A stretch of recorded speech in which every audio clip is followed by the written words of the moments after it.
So here are some of the basics that you will need to know as you begin your cursive writing. Body position. How you sit and have your paper is extremely important to having great legibility in your writing.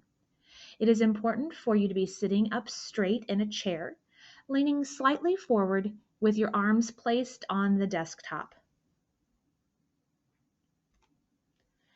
The paper's position. In cursive writing, proper letter slant is achieved by positioning the paper at the proper angle and by pulling the strokes correctly toward the body. The non-writing hand should be on the paper, shifting it to keep the handwriting paper area in front of the body.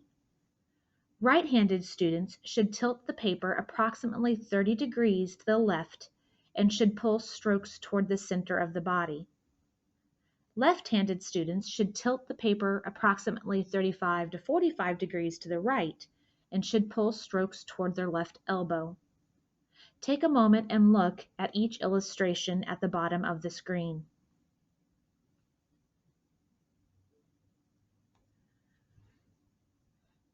Holding your pencil is also very important.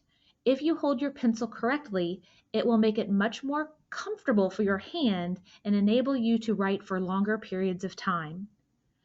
If you are left-handed, look at the picture at the top. If you are right-handed, look at the bottom picture.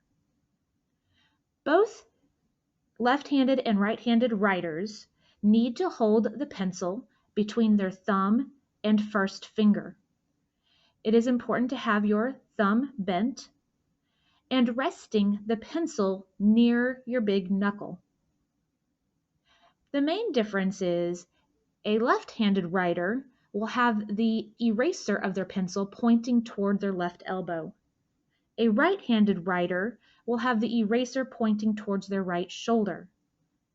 It is important to be able to have your last two fingers touching the paper as you move across writing your words. Vocabulary, or important words that you'll want to make sure you know and understand as we begin our cursive writing and practice.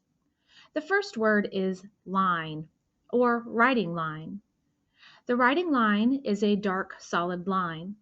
If you look at the illustration, you can see our writing line is red. This is an important line.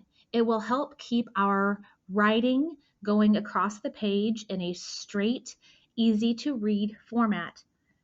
The writing line should have all of our letters sitting on that line. Then there's a dotted middle divider.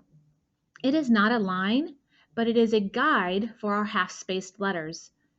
Most lowercase letters are half-spaced letters.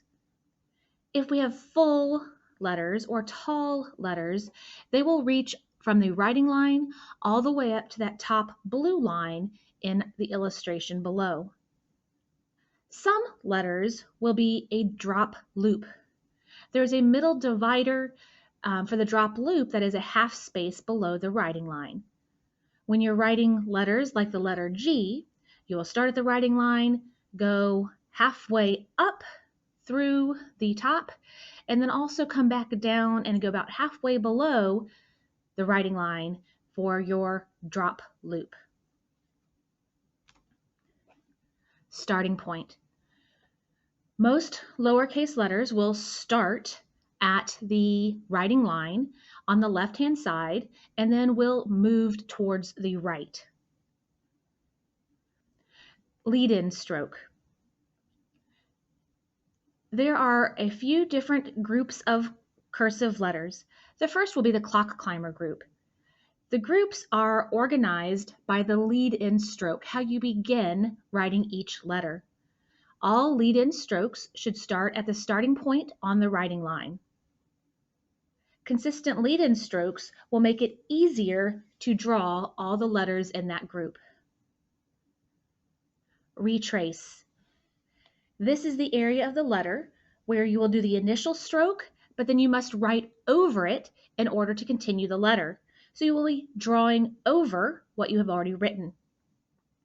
In the clock climbers group, our first group, You will see this when we are drawing around the clock to the 1 o'clock and then tracing back along the circle to the 9 o'clock. There are only 4 lowercase letters that will not need any retracing. Release strokes. Sometimes I call them tails.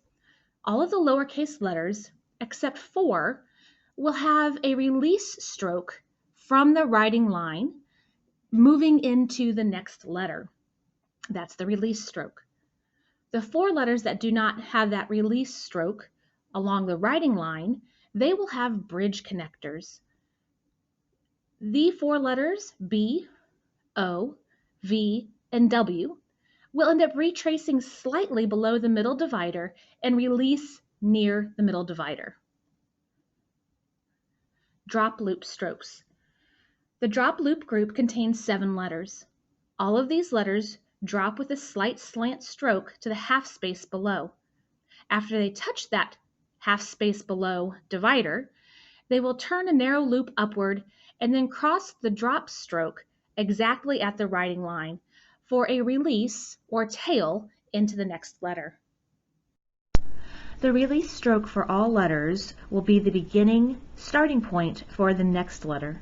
Look at the word on the screen. You can see how it will look when the cursive letters are connected. The different colored letters show where one letter stops and the next letter begins.